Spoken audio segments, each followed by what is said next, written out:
Rebecca, you won't believe what I just heard. Hi, Mom. What's going on? You know that old hag, Mrs. Peterson, who lives down the street? She just opened her own restaurant. Can you imagine? She always wears the same ragged clothes every day. I bet she doesn't even have a closet. How did she get the money to start a restaurant? Something smells fishy here. Maybe she was involved in some shady business. I don't think that's so hard to believe. She's always had a passion for cooking. She used to make delicious dishes for the whole neighborhood whenever we had a block party. Patrick and I actually got her some flowers to congratulate her on her new venture. You did what? Why would you waste your money on that? You don't think it was a nice gesture? That place is doomed to fail. There's no point in throwing money away on flowers for a sinking ship. You should be more careful with your finances. I think it was worth it to support her dream. Oh, you're so gullible. You need to wake up and face reality. Do you have any idea how many people have tried to do what she did? Restaurants are the riskiest businesses out there, unless she's a mastermind of marketing and management, which I highly doubt. I mean, look at how she dresses. How can she run a restaurant? The people who succeed in this world are the ones who are realistic. Her dream means nothing. I'm sorry, but I disagree with you. Of course you do. You've always been so stubborn and childish. You still live in a fantasy world. You think everything is sunshine and rainbows. Why do you say that? Because it's true. Patrick told me you still have this silly idea of becoming a baker someday. Is that why you're still working at that dusty old bakery? Yes, it's been my dream since I was little. Oh, there we go again. You and your dreams. So you probably told yourself, when I grow up, I'm going to be a famous baker and make the world a better place with my bread, right? Seriously, what world are you living in? You're an adult now. Grow up. It's humiliating. Why is it humiliating to have a goal in life? Because you live in the real world. People who chase their dreams are fools. You should learn from Patrick. He wanted to be an astronaut when he was young, but he smartened up and realized that was impossible. So now he works at a bank like a sensible adult. Get out of this fairy tale you're trapped in. The world doesn't need more dreamers who are clueless about reality.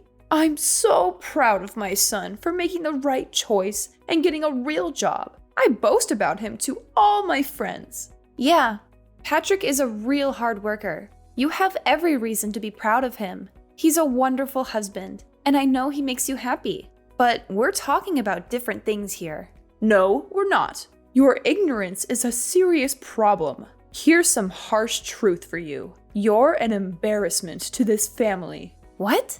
I really tried to get Patrick to marry someone better. Like that lovely girl Taylor, who lives nearby. She works at the bank with him, you know. Yeah, I know her. We've invited her over for dinner before. She's beautiful and smart. She's the perfect woman for my son to call his wife.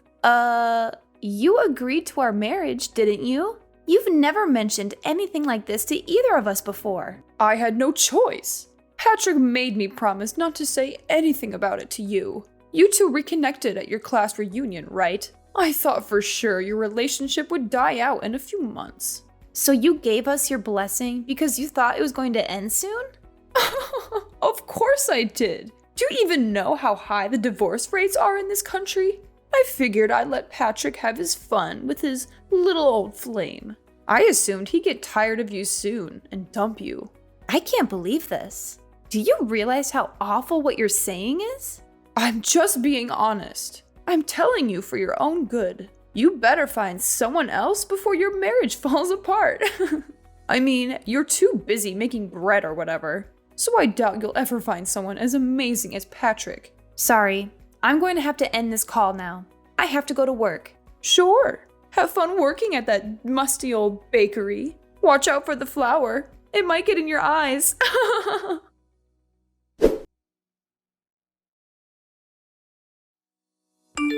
Rebecca, are you okay? Madeline just texted me and said you had a horrible accident. Sorry, Patrick. You're still at work, right? I feel awful for bothering you with this while you're busy. Don't worry about me. I'm packing up right now. How are you doing? I'm fine. Nothing major, but But what? What happened? I have a huge slash on my face. You do? That sounds awful. Yeah. It took 15 stitches to close it. The doctor said it might not heal completely. I'm going to look like a pirate when it heals. I'm glad you're still able to joke about it, but you're not in any trouble, right? You don't have any broken bones or anything? No, I'll be okay. The doctor said I was fortunate. Okay. I was so worried when I got the message. I'll probably get to the hospital in about 2 hours. I hope I can make it before the visiting hours are over. Thank you. I really want to hug you. Oh, and my mom's coming with me. She said she wants to see how you're doing too and visit you. Really? She said that? Yeah, she said she's concerned about you and she wants to make sure you're alright. I'm going to pick her up on the way from my place. Oh, okay. Is there anything you need me to bring you? Some snacks or drinks or anything? No, I'm fine. The hospital food is not very good, but it's bearable. Try and get some rest if you can. You need to heal and recover. I'll be there soon.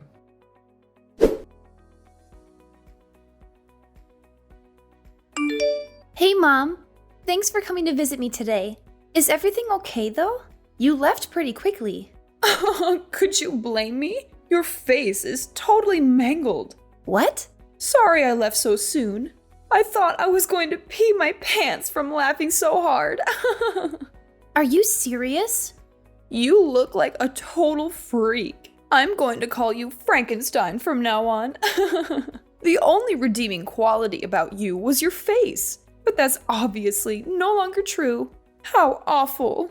What's your problem? How could you say that? I don't feel ashamed at all about what happened to me or how I look. Sure, tell yourself. Whatever helps you sleep at night.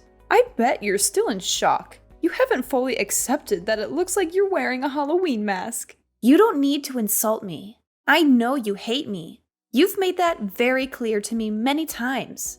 No matter how much you belittle me, I'm not going to divorce Patrick. Please get that thought out of your head. It doesn't matter what you think. I wonder what Patrick thinks about his new homely wife. He said he loves me and he's here for me.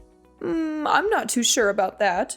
Didn't you see the look on his face when he saw you? It's only a matter of time before he kicks you to the curb. I don't think so. It's a fact. He was speechless when he saw you. Right when he saw you, he knew you two were done. Who would want to be married to someone who looks like they have a zipper on their face? Alright, I'm done having my fun. This is the perfect opportunity for you to get a grip on reality. Give up on trying to stay married to Patrick. Let him go. He needs to find someone beautiful with a good job. Someone like Taylor. Absolutely not. I'm not agreeing to a divorce, no matter what you say. You're feisty, aren't you? I get it. You're hanging on for dear life because you know no one else is going to want you. I don't care about that though. I want you gone by the end of the month. If not for anything else, I just really don't want to see that disfigured face of yours. Shut your wretched mouth, you pathetic excuse for a human being. Excuse me? You're a complete and utter disgrace. Is that how you treat Rebecca when I'm not around? Patrick? Yeah, it's me. Oh my god. How? Aren't you home already? We both left at the same time. There was something I forgot to tell Rebecca, so I went back up to her room. I found her crying her eyes out. When I asked her what happened, she showed me her phone. She just went through a tragic accident, and that's how you speak to her? Don't you have a conscience? I couldn't help it. You know, I've always been brutally honest. Patrick, listen to me. You could do so much better than her, especially now, after her accident. What? You're the perfect man. You're handsome, smart, and you have a great job. Rebecca is so far beneath you. I mean, she didn't even go to college. No, she didn't. She went to culinary school instead, and now she's apprenticing with a really well-known baker. What's the problem? You can get any woman on the planet. Why would you stick with her? Taylor, for example. Taylor? I've always said you two would make a great couple. She seems like she'd be a much better wife than Rebecca. Wow, you were serious about that? Of course I was. Taylor's perfect for you. She's beautiful and she has a great career. She works at a bank like I do. It's not that special. Yes, it is. You've got to be really intelligent to work at a bank. You of all people should know that. I actually just had a great idea. Oh, great. What is it? I'm going to open up a nail salon. What? You're going to open a nail salon? It's an awesome idea, right? You have none of the qualifications to open, let alone run a nail salon. There's no way you can open if you don't have the right licenses or certifications. I'll do all of that. But do you have any idea how much the startup costs are? It's in the hundreds of thousands. So I was thinking I could take out a loan from the bank you and your future new wife work at. Is that right? You have absolutely no experience running a business or working at a nail salon. There's no way any bank would give you a loan. Well, that's where you come in. If you and Taylor are in charge of giving me a loan, it'd be no problem. I'll be up and running in no time. You're out of your mind. I'll be the talk of the town. Everyone loves me as it is, so I know they'll all come in and get their nails done. Oh, and I'll even call that ratty old woman Mrs. Peterson in. Lord knows she needs all the help she can get to look presentable. Although it would take a miracle for that woman to look good. It's more for me to show her what a successful business looks like. What are you even talking about? What do you mean? None of that is going to happen. You can't just use people to get what you want. That includes me and Taylor. I don't know what's more insane, saying you're going to start a nail salon with absolutely no qualifications, or thinking I'm going to get remarried to my coworker. There's no way Taylor would say no to you. Don't be so modest. She's already, 35? She knows the clock is ticking. I've been biting my tongue out of respect for you, but enough is enough. You're a horrible person. Through and through. Do you even have a soul? You abuse and use the people around you for your own personal gain. I haven't said anything that wasn't true. Don't try and pretend like you still love that hideous wife of yours. You don't have to hide how you feel for Mommy. She's not hideous at all. I love her, no matter how she looks. I was afraid you'd say that. I guess you're living in the same fantasy world as Rebecca. You leave me no choice but to talk about this with Taylor directly. Her mother and I are pretty close, you know. Once I talk with Taylor and her mother, I'm sure they'll see things my way. Go right ahead. Talk to Taylor if you're so confident that she'll listen to you. Or I could just hand her the phone. She's standing right next to me. She is? I'm not sure it would be a good idea, though. She's disgusted with how you've been talking about other people, especially to the person who saved her son's life. She has a son? But she lives alone. And who saved her son's life? Yeah, she got divorced a while ago. She has a son who lives with his father. Today, he came over to her house to see her. Rebecca ran into her and her son at the park today. While they were talking, her son ran out into the street and nearly got hit by a car. Rebecca ran out in the street and pushed him out of the way. That's how she got hurt. She was actually at the hospital when we were here, but she stepped out for a little bit. You left before you could see her. Hang on a second. Does that mean... Yeah, she's right. Everything you said. She saw everything you said about how her clock is ticking and your insane plan for us to get married. She said, I have no plans of getting remarried, let alone to steal someone else's husband. I would never do something so horrible. No, this is just a big misunderstanding. I didn't mean it that way. You're a little late to take back what you said. You said it yourself, right? You're brutally honest. Do whatever you want with your salon. I don't want any part of it. But I'll need your help. You know, I was just joking, right? If you are Taylor, don't help me. How am I going to make my dream come true? I've already told all my friends I'm going to open next year.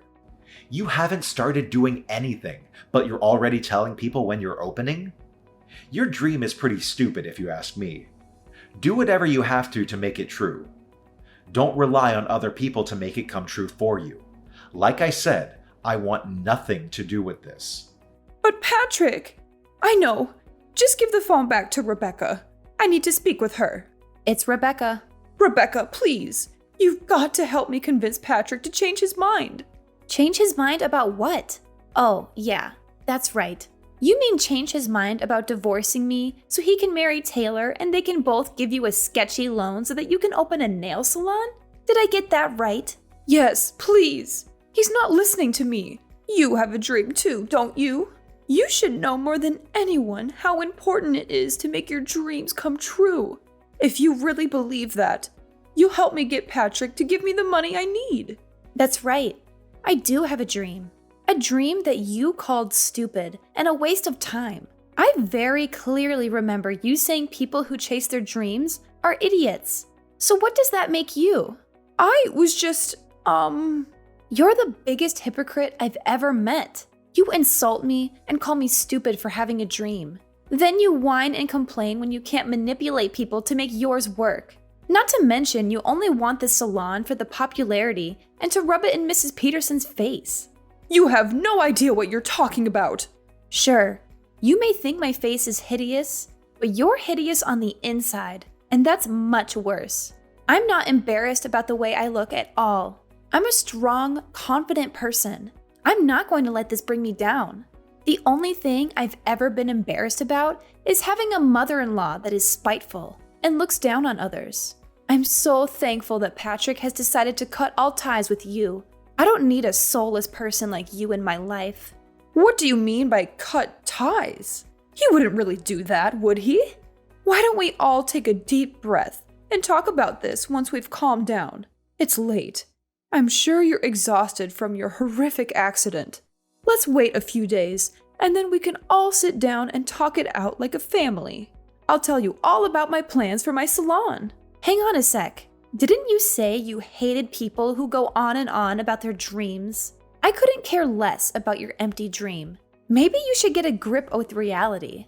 You're not a child anymore, and you haven't been for a very long time.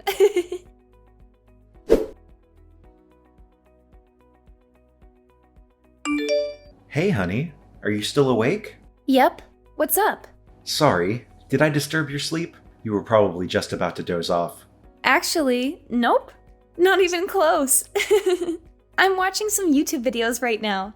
Man, it felt so good telling your mom off today. Yeah, I'm so sorry about the way she treated you. Why didn't you say anything sooner? Don't worry about that. It's not your fault. You had enough on your plate already, so I just sucked it up. But I should be the one saying sorry to you. I was too reckless. And now I have this huge scar on my face because of it. I'll wear a mask when we go out so people don't have to see your monster wife. You're not a monster. You're a hero. You saved a kid's life. If anything, I'm more impressed by you than ever before. Aw, well, thank you. I love you too. I wish I could have given my mom a piece of my mind face to face. I just drove to her house to yell at her, but ended up just sitting in my car and then turning back. Why? What happened? Promise you won't laugh at me? I pulled up to her house and sat for a bit to think about exactly what I was going to say to her. But all I could think about was you. You worked so hard to pursue your dream. You put your life on the line for a stranger. And you're such a loving wife. I got really emotional after that. I didn't have the courage to go and confront her. Really? You got emotional? You didn't even cry on our wedding day. I know. I just realized how blessed I am to have you as my wife, which makes me hate my mother even more for the way she treated you. It's fine. I'm a strong woman. I can take it. I'm so happy that you're my husband. I was afraid maybe you'd actually listen to your mom and dump me. Absolutely not. I've loved you every day since I first saw you in middle school. Nothing's going to change that. Aww, that's so cute. We have enough money saved up, don't we? It's time. Time for what? I remember you said you're ready to be your own boss. What are you talking about? I found a place near the beach for a steal. We just have to do some minor fixes on the inside, but it looks really cozy. The rent is super cheap, and the location is amazing. You've always said you wanted to open a bakery by the sea, didn't you? What? Are you serious? How long have you been looking for places? But by the beach? We live in the city. The nearest beach is like 3 hours away. If I opened up my own bakery, you'd have to quit your job. I know, and I'm totally fine with that. That was never my dream job anyway. I only took that job because the salary was crazy good. I wanted to make money fast and get out of there. What matters more is making your dream come true. Are you sure? Like, really, really sure? I always respected your love for baking. Ever since you told me all those years ago, I loved that you never gave up on your dream, even when we met again at the class reunion. I've worked so hard to help you make it possible. You're an amazing person, Rebecca. I love you. Oh my God! You're making me tear up right now. Thank you so much. You won't be disappointed. I know you won't. It's not just your dream anymore. It's our dream.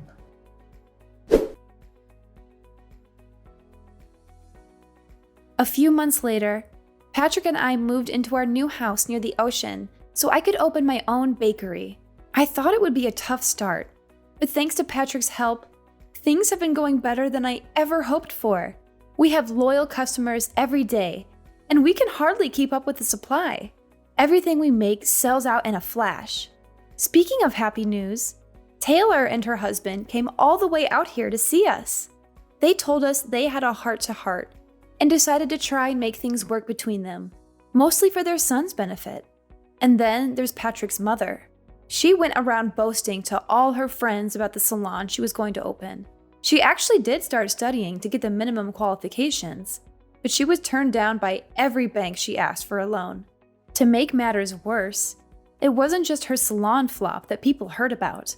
Word got around about how terribly she treated me and her insane plans for her son. It's probably a good thing her salon never materialized, because I don't think anyone would want to go there after finding out what kind of person she really is. Patrick and I were thinking about visiting her after things calmed down for us, but we're not in a rush. The cut on my face healed pretty well, but it left a visible scar. I sometimes notice people looking at it. I get it. It's not every day you see a girl with a huge scar across her face.